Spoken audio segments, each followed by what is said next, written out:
Thank you so much. It's a pleasure to be here in person.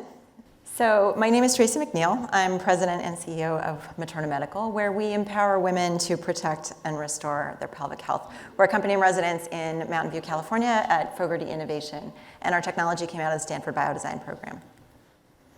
So I specialize in the commercialization of medical devices. I am not the founder of Materna. I was brought in by the board in 2019 to bring these products to market. And I chose Materna because I rarely see startups with a market this size, with so little competition, so much risk removed, and I'm having the time of my life. It's an opportunity to really transform the standard of care for millions of women.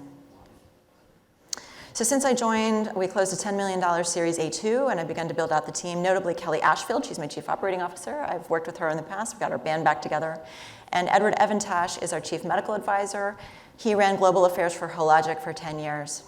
It's a real pleasure to put this team together. Our platform defines a $6 billion market in the most common pelvic conditions that women face. So if you've been watching this space, you may have seen there's a lot of players working on incontinence and prolapse. Those are huge problems. I'll talk a little bit about why that is. You've got Kegel exercisers and lasers and pelvic mesh and all kinds of things. We're not working in those spaces. Our first product, Milli, is treating a less well understood condition called the hypertosis of the pelvic floor, so chronically tight pelvic floors. If you have time, I'll tell you about that afterwards. We did $300,000 of revenue last year and now have 250,000 patient lives we're launching this summer. Our pipeline product, PrEP, is to prevent pelvic floor injuries during childbirth. It's a de novo device with no predicate. We're raising a $20 million Series B to get through the second FDA clearance and get both of these products into revenues. Our last round was led by Wavemaker 360 Health, who's here today. So I want to talk about the childbirth product. This product came out of the Stanford Biodesign program working on the clinically unmet need of vaginal lacerations during childbirth. 90% of women tear during childbirth, but what is less well understood is that 50% of us suffer from incontinence and prolapse by the time we turn 55. That can happen just from gravity, but we are 9 times more likely to have those symptoms if we've had a vaginal delivery. And yet, the standard of care in this aspect of childbirth is the same as it's been since the dawn of time. You just hope for the best.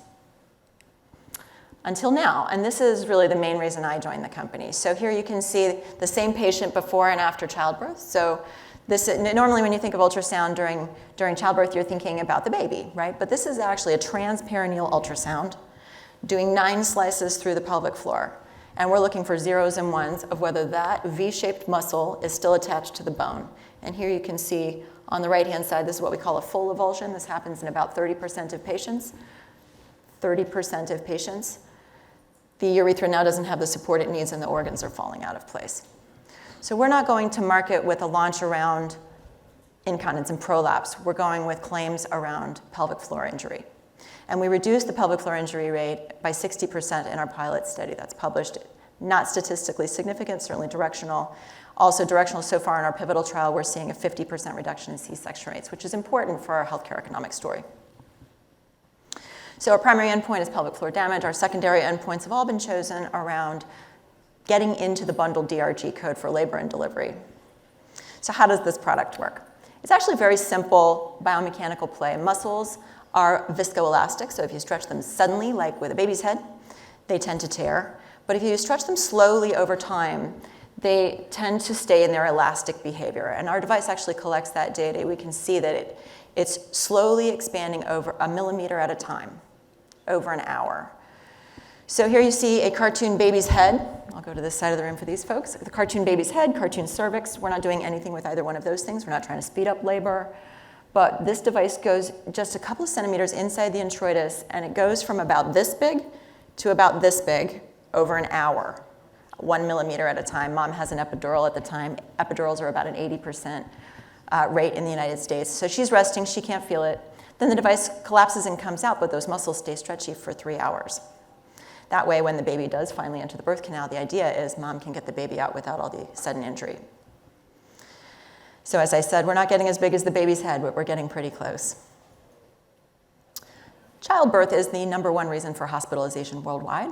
We consider it a pretty big market, and we do aim to transform the standard of care. So sometimes people ask, which people would this be used for? I would use this device. If I didn't get injured on my first baby, I wouldn't want to be injured on my second. Unless I had a planned C-section, I would want this device. But what about hospitals? Do hospitals care about mom's pelvic floor? I'll talk about that in a second. But they certainly, from a financial standpoint, need some help in terms of understanding what's in it for them. Primarily reducing C-section rates, it's expensive for them, readmission rates, complications, and some of the risks that we would potentially reduce are some of the most expensive litigation that they see. So in terms of the payment pathway, hospitals will pay. We're following the playbook from Alydia Health. If you've been watching them, they had a really nice exit last year in our space. Certainly the early adopters would be looking at risk reduction, cost reduction, but there's also a patient pay channel. This is not common for medical devices, but we're looking at a dual channel go-to-market strategy that's more like pharma, really looking at if we can say to patients, what if you could have less chance of injury to your pelvic floor, less chance of C-section, less chance of tearing, better APGAR scores. We think that this will give us the thousands of data points that we really need to be adopted by the standard of care by ACOG and included in the DRG code. For Medicaid in particular, it covers 45% of births in the United States. You know, one of the headwinds that the founder had when we first started is that that investors would say, you know, are you really going to change the standard of care in obstetrics? You know, obstetricians have been doing their thing for a long time.